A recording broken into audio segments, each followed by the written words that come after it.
Michele, I didn't know. I didn't know. And I don't know if you even know what I'm talking about that I didn't know, but I didn't know that you were sane. And that's not to say anything about you, Michele.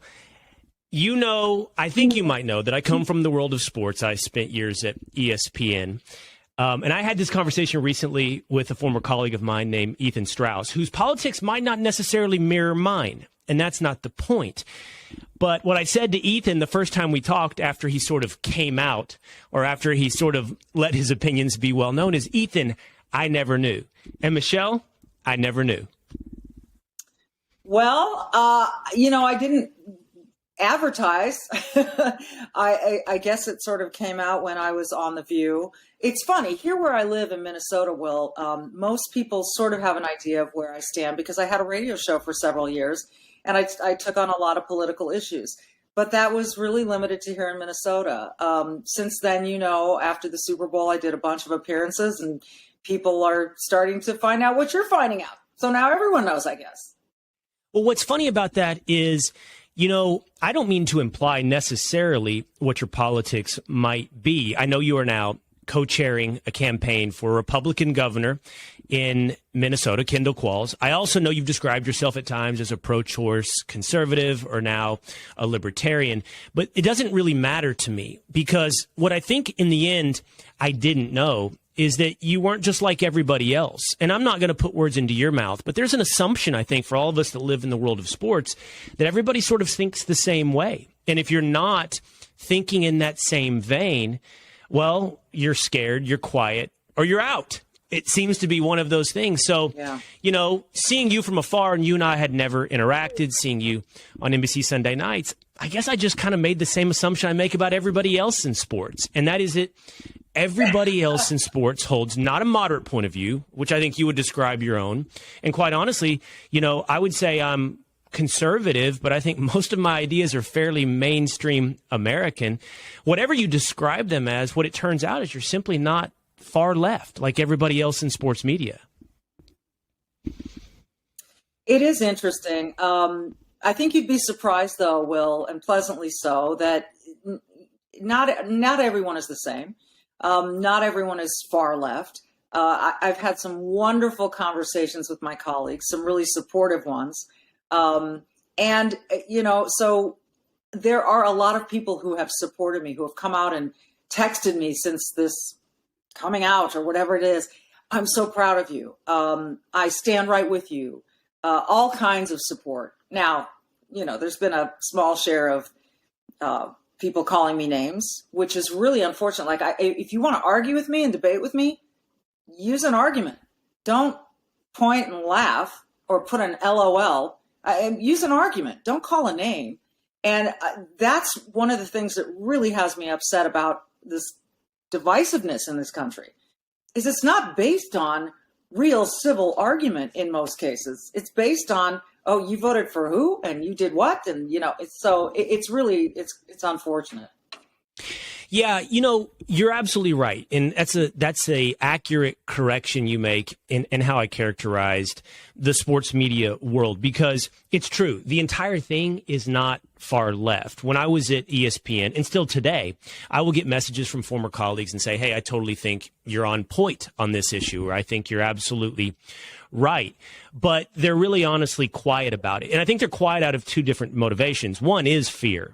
But the other is respect for their job. And that's what I see with you. You clearly weren't afraid to share your opinions, but your job at the sideline, your most high-profile job, at the sideline for NBC wasn't to share your political opinion. And the truth is, while I was a little more out front with mine because I was in, as you were, in talk radio, more on the opinion side, it wasn't my job, I felt like, on a daily basis to be political. But over the last 2 to 3 years, politics and sports sort of started to interweave. Politics and our entire culture started to interweave. So I think that's fair that the entire sports media complex isn't far left. But how about this? The vast majority of outspoken voices are on the far left. You think that's fair? I do. I think I'll tell you a little story that illustrates exactly what you're saying. I went to mail some packages the other day, and this nice guy behind the counter said to me, "Oh, we're not wearing masks anymore. The weather's starting to get warmer. life is great if we could just stop arguing with one another. And I looked at him, I said, you're so right. And he goes, and it's the loud ones, the ones on this end and the ones on this end who are the loudest, and the rest of us in the middle are left going, what's going on? And that's where I think we are, that there is this massive population that's, you know, even if they're right of center, left of center, they're more in the middle. They're a little more sane, if you want to call it that. And they're saying, my voice isn't being heard. And what scares the hell out of me the most, Will, is the ones who are afraid to speak. Think about that. We're in the United States of America, and you're afraid to speak because you might lose your job, you might lose a family member, your friends might desert you. That is terrifying to me, and I think that's what keeps me up at night more than anything else. So, Michele, when I see your appearances now that you've left NBC, I saw you on Tucker Carlson, I saw clips of when you were on The View. It seems like one of the big animating issues for you, one of the most important issues near and dear to your heart, is the issue of race, is the issue of critical race theory. Why is that one so important to you? Well, I would disagree with you and say that is not the pinnacle for me. That is not the most important one. What I see in my kids' education, it's amazing how much you learn when you start watching your kids' education. We've had this uprising in America of mama bears, or whatever you want to call us, that are saying, you learned what today?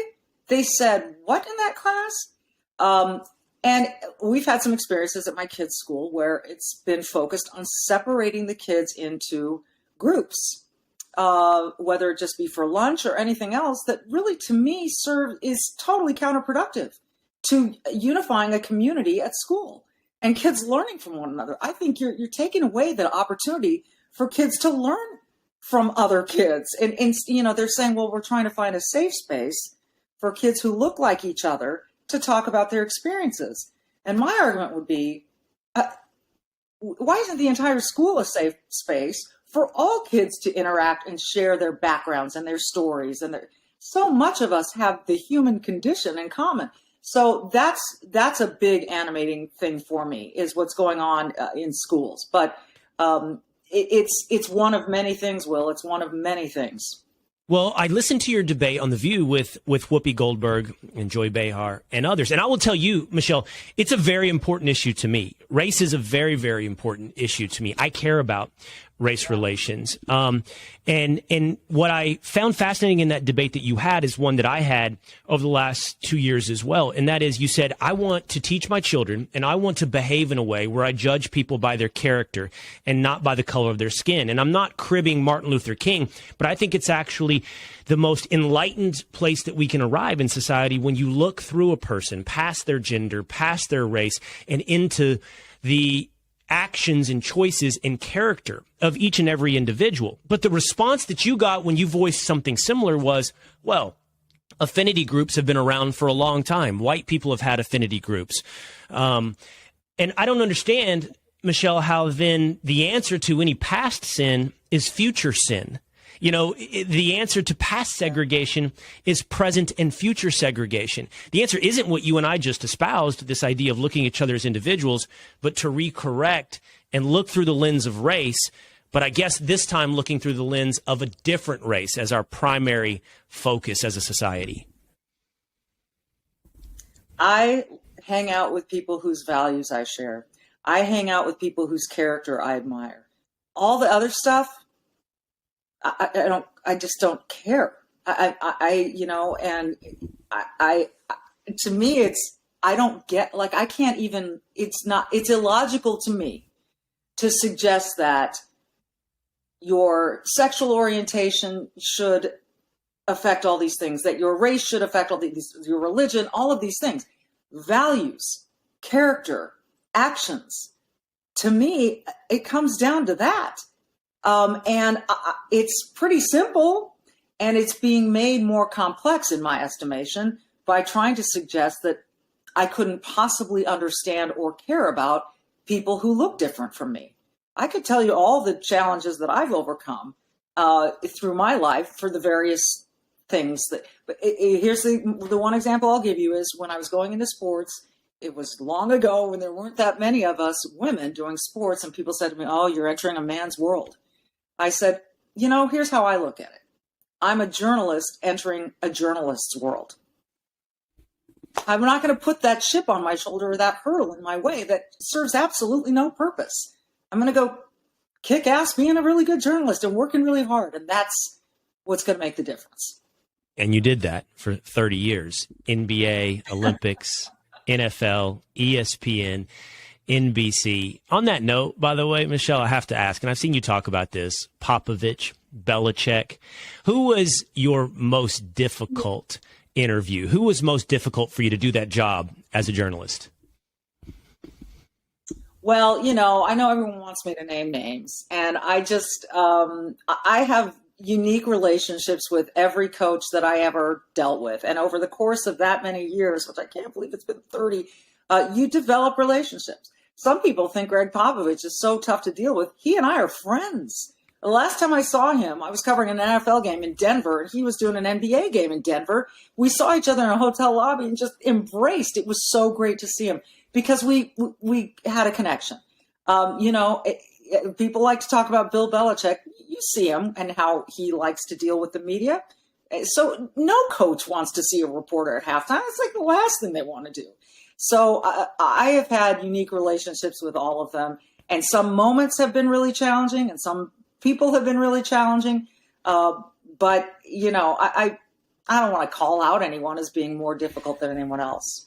What about this? What was the most challenging moment? Without putting it on a person, what was the most challenging moment? There are a few that come to mind. One was never seen on television. It was when I was going to interview a player from the San Francisco 49ers who mistook me for somebody else and said that I reported something about him that I didn't. And he sat there in this hallway at the 49ers facility and said to me, "It was you." I said, "No, it wasn't me. It was you." And it went on in this very tense moment for a long time. And I couldn't convince this guy that it wasn't me. I had some interesting interactions with Jim Harbaugh that people won't see on television. That I wouldn't wish other people to have. Just being spoken to in a way that I don't think is appropriate to speak to anyone like that. So there have been moments. Hey, Michele, I'm curious. But the vast majority of them have been great. I 100% believe you. The vast majority are great. And not to focus on the negative, but I have to follow my curiosity.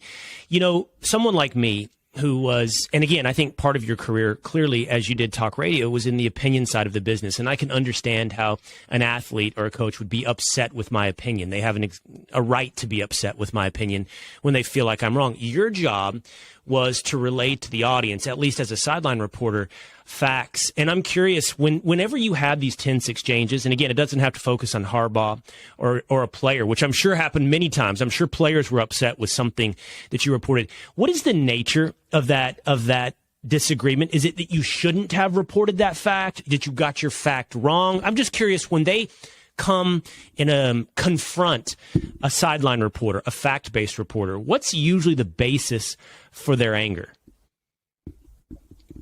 Some people hear a quote that like I said, so-and-so said, and I'm very reliable about the way that I quote people. I take copious notes and I don't go off topic and I don't go off my notes. I stick to what I've been told.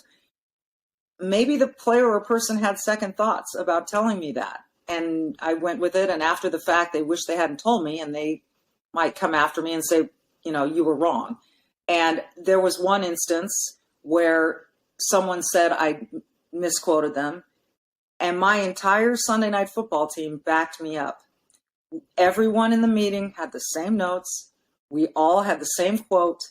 And so it was so wonderful to have my team backing me up on that. I'm extremely careful. I don't ever want to misrepresent anyone. But I think there are times when people tell you something, they maybe didn't think quite clearly about what they were telling you. You go and you quote it, they regret it, and they get mad at you for being the source. Right. Yeah. Yeah, I can see how that plays out. I also think, by the way, your job, at least the sideline reporter part of your job, that halftime interview, even the post-game interview, it's one of the most difficult things to do in sports. Look, you and I have a half hour or whatever we may have here together. I can follow my curiosity. I can follow up. I can push you if I feel like you didn't answer the question. You have one, maybe two questions with a coach.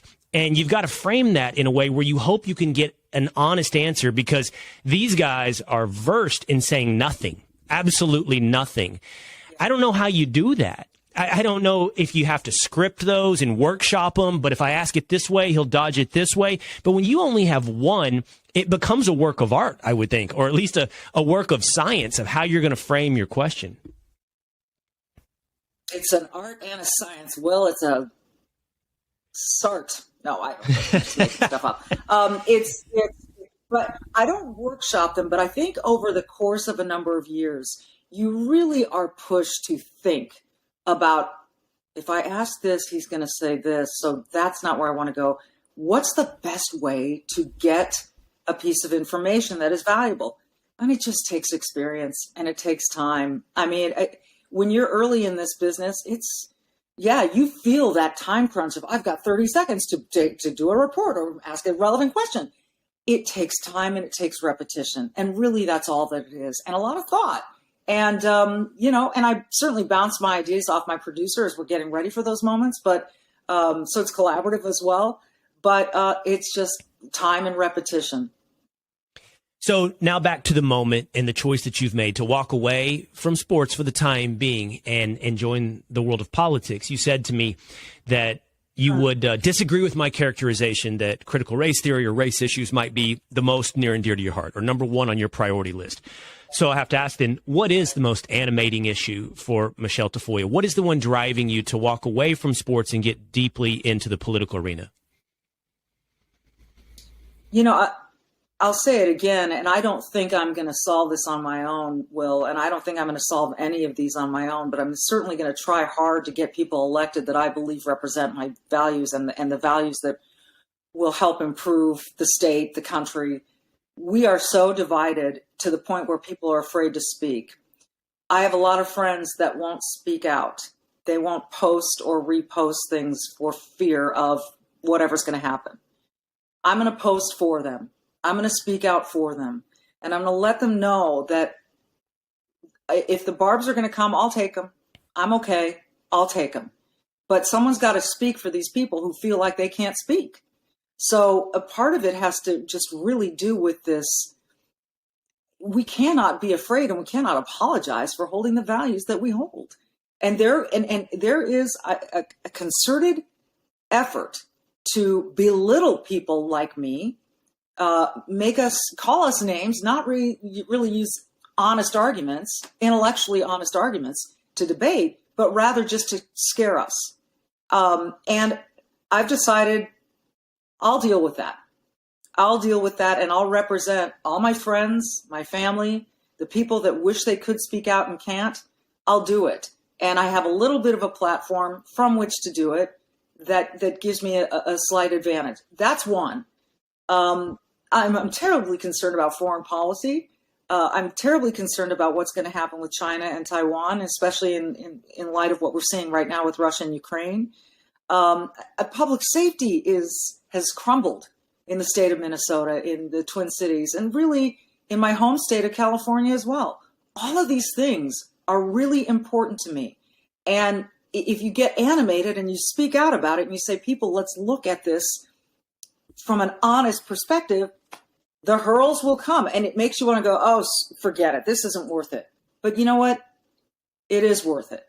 It is worth it. Someone's got to talk. Someone's got to speak. Someone's got to be brave enough to get in that arena and say, no, I'm going to push back. I'm going to push back because this isn't right for people to feel afraid of voicing their opinions and their beliefs and apologizing for their values. What is your opinion on foreign policy, on Ukraine, on Russia, on American involvement, which is on something that is undoubtedly a humanitarian crisis, but not an easy issue as well when deciding how should America act? What is the American interest? What should we do as Americans? What is your opinion? Well, as Americans, we believe in freedom and liberty, and we believe in the Ukrainians' right to live their lives in freedom. I'm not going to pretend that I'm at the pay grade of knowing what the answers are in this war. This is excruciating to watch. But I would say allowing Putin to direct everything and the rest of the world simply responding to this man rather than setting some terms I think is a little spineless. And I wish we were holding this man to account.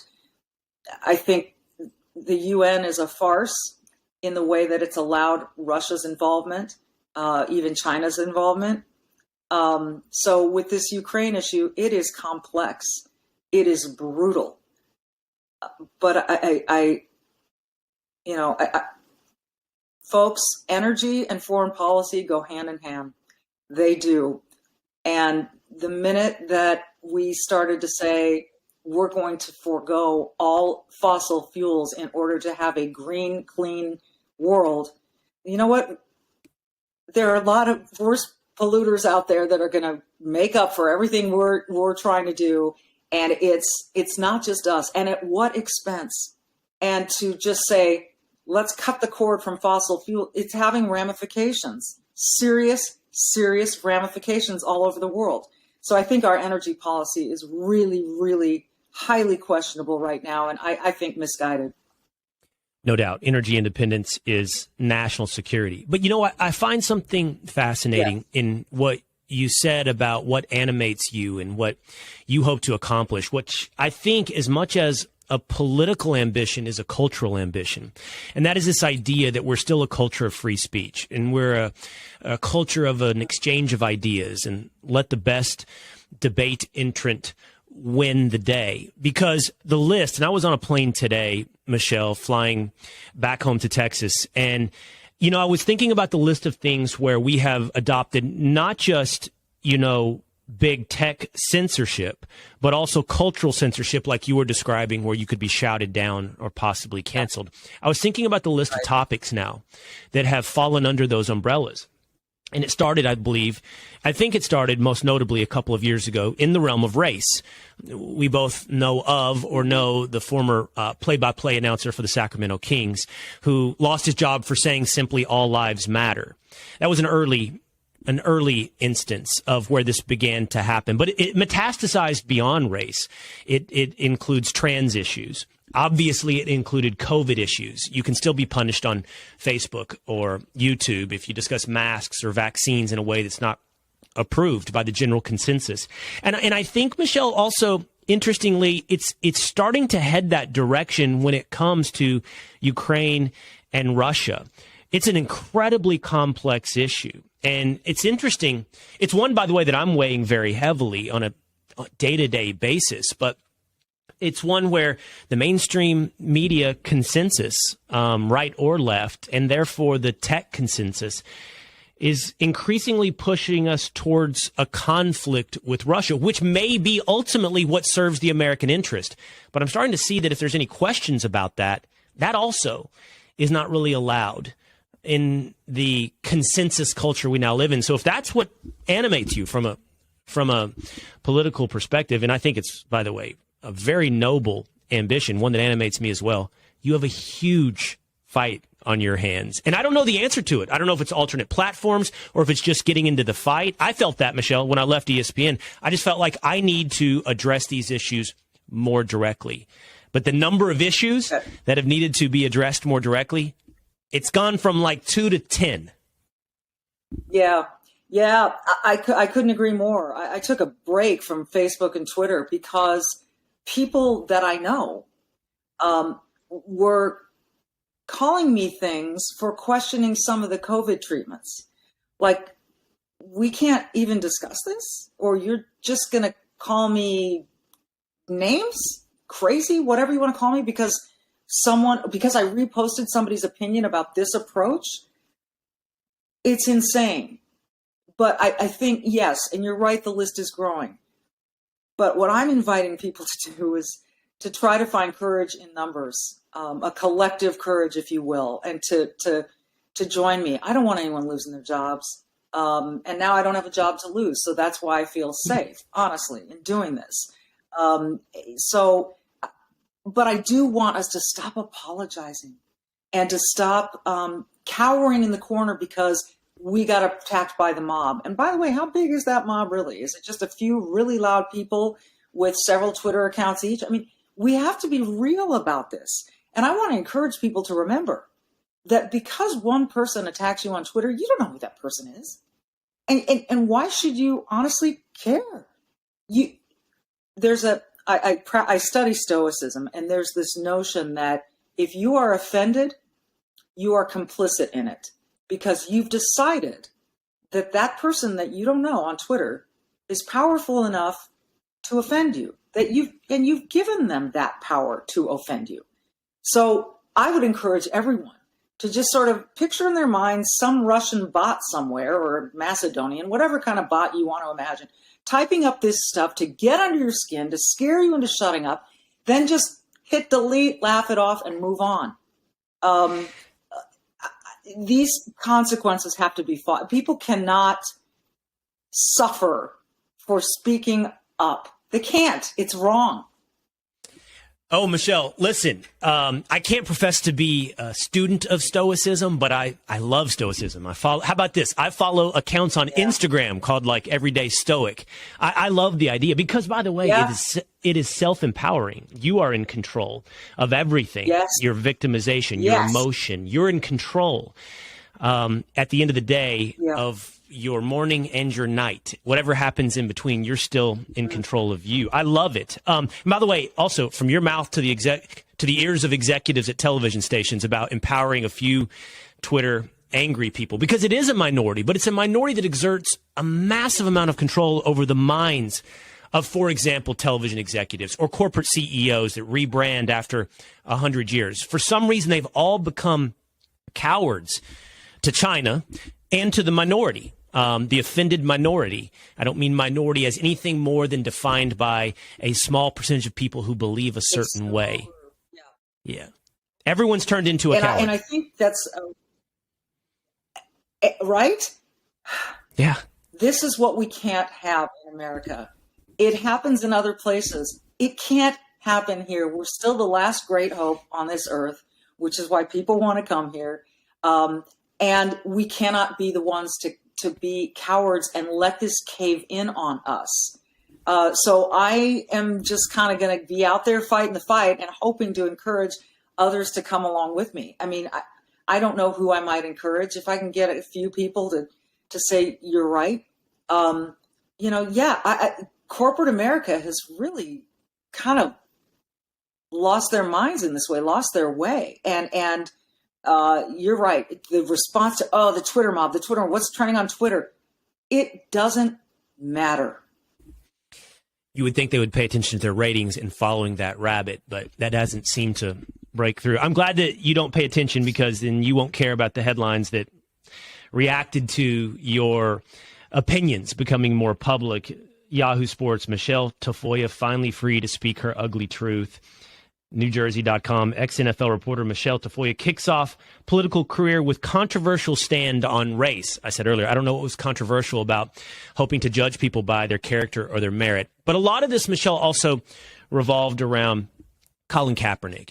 In essence, he kicked off at least this debate in sports and maybe even more broadly in our country. I saw a note from Adam Schefter today that Colin Kaepernick posted, still working, and that he is still ready and training and ready to make himself available as an NFL quarterback. Do you believe that? Do you believe he is interested in being an NFL quarterback? If he is, then what he needs to do is understand that teams will hire him, for lack of a better term, to play for them and play a role as a quarterback that often involves more than just throwing the football. To me, one of the things that was staggering was when he had this open workout scheduled a few years back. And everyone showed up, and he had moved it. He had moved the location without telling anyone. And it was supposedly about something about, I don't want cameras there. That doesn't sound real serious to me. So look, if he's good enough to play and wants to play, a team that wants to hire him will hire him. I really don't know what's in his heart beyond that. Yeah, I don't think he's interested in being an NFL quarterback because of what you just described, that moment. He had a moment where he had that opportunity to work out for NFL teams, and he chose to make it a circus. He chose to make it something that ended up with no real opportunity to be an NFL quarterback. I think he has a career, and I think it is not in the NFL. And by the way, to your point, it entails things other than being an NFL quarterback. It also entails things that are less than being a political activist. When you were a sideline reporter, it wasn't your job to tell us your political opinions. When I was on ESPN, it wasn't my job to, tell everyone what I thought in the latest political race. Just like it's not the Walmart, and I've said this analogy before, but just like it's not the Walmart checkout counter's job to wear a Make America Great Again hat. Everyone has limitations on what they bring to their job. Colin Kaepernick somehow was exempt, or thought he was exempt, from the same requirements of everyone else's job. Okay, I want to ask you a couple of quick questions about your media career. First of all, let's look backwards. Olympics, NBA, NFL. That includes Michael Phelps, I'm sure at times, LeBron James. It includes Patrick Mahomes. In all of this cross-sports coverage, who blew you away the most? How about this? I'd love to hear it both ways. Who blew you away on the field, on the court, in the pool, and also outside of the arena? Who blew you away? So, Michael Jordan, I covered his final game, and then I covered his return. And it was a habit of mine that when players took time to talk to me one-on-one, I would send them a quick note thanking them for their time. I did that with Jordan, and the next time I saw him, he said, "You the one that sent me the thank you note?" I said, "Yeah." And he said, "You can interview me anytime you want." And that blew me away. And that should be a little bit of a lesson that, you want to show a little gratitude. Yes, it's part of their job. There's no question. But it was a good habit, and it paid some dividends. Michael Phelps was unbelievable. It was, I'd walk out of Rio de Janeiro, his final Olympics, I'd walk out of the aquatic center and go, I can't believe this is my job. Like, I'm having the time of my life watching him and Katie Ledecky and this entire team it was mind-boggling what they accomplished in that pool. And Michael was great. He was really great to deal with. He was so accessible, and all the swimmers are, because they know it's once every 4 years, and they're representing a country that they're proud of and that they love. And it was awesome. Patrick Mahomes was I laugh because watching him is it's like you're not really watching a human out there, because the stuff he does is so crazy. It's hard to imagine how he's developed this stuff that he does.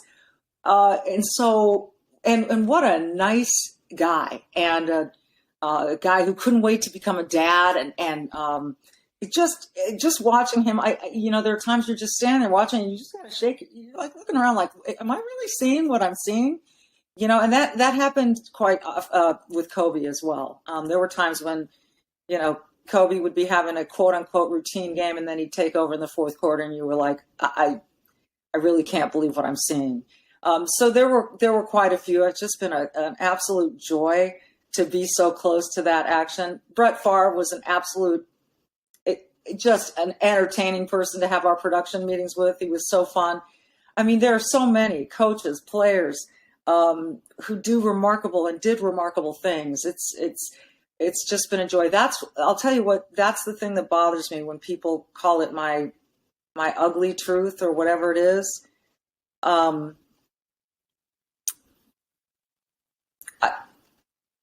I love people. And to describe me in any other way, and to say that I made my living on the backs of certain people, it's just wrong. I know what you're talking about.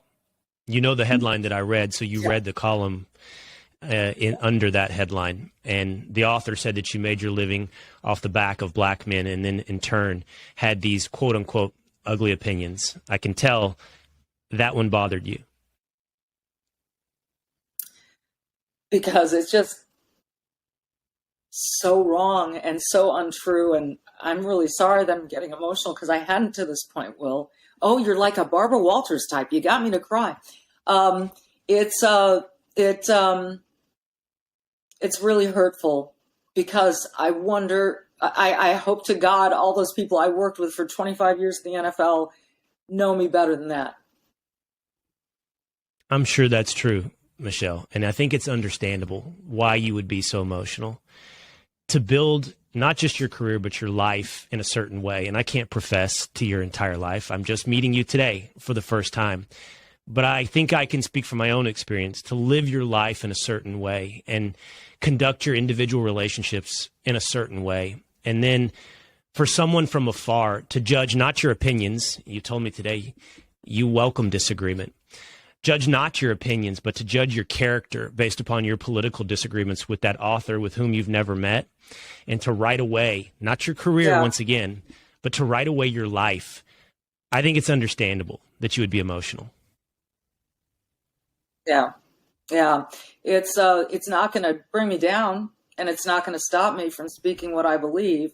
I think what brought the emotions is thinking about all those players, the guys that I've dealt with for so long, and just to suggest that I made a living off of them. No, I covered these amazing humans that I admire for so many reasons. So that's all I'll say to that, because quite frankly, that article doesn't deserve my my emotional response. But it's the players I think about and the coaches, many of whom I have very good relationships with, that brings the emotion out of me. What have you heard from players since you have left NBC, made some of your political opinions more well-known? I'm sure you've heard support. We discussed that. Have you heard disagreement? Yeah, I've heard. No, I really haven't heard. And you know what, quite frankly, I don't read Twitter. I don't read the comments. I don't, because of reasons like this. I've got to know who I am. I've got to be comfortable in my own shoes and where I stand, and let that be enough. So I can hope and really hope and have faith that the people who really know me know my heart. And that's, I got to leave it at that. It's not like anyone's gone out of their way to call me or send me a note or anything like that. And I don't expect it. Everyone's got their lives they're living. And I'm just one person.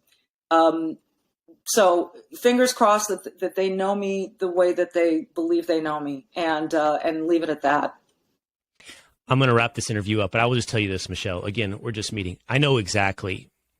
It's not fair to say exactly. It never is fair to say exactly. I know similarly to how you feel. Joining Fox News is a controversial move in some theaters. And I know the relationships that I had in sports, in media, and I know those that know me and those that have decided I'm somebody else because of what they may think about where I work. And I just have to do what you said, be confident and stoic in the end that my life, my choices, and my relationships are the ones that win the day, or the ones that survive. Okay, let's move forward really quickly with your career going forward. Okay. You're in politics. Yes. Are you done with media? Are you ready to be back on The View? You want to be in the debate? There's a 4-on-1 debate waiting for you. Do you want to be back in media, or is politics your future? No, I think I'll find my way back into the media some way, shape, or form. There are many irons in the fire right now, and I'm hoping that the right one finds me. And I am going to be choosy about that, because this is an important step that I'm taking. I want to be somewhere where I'm supported and where I'm comfortable and where I can have honest debate with people, and not just be hurled, not just have people throw stuff at you because they disagree with you. I want to have conversations. So I'm not done with the media. I'm happy that I'm supporting Kendall Qualls, and I will for as long as I can. But in the meantime, I know there's going to be a spot out there for me somewhere. Oh, I'm sure that's true. All right, Michele Tafoya, this has been a real pleasure. Thank you so much. Likewise. Likewise, Will. Thank you for your time. I appreciate it.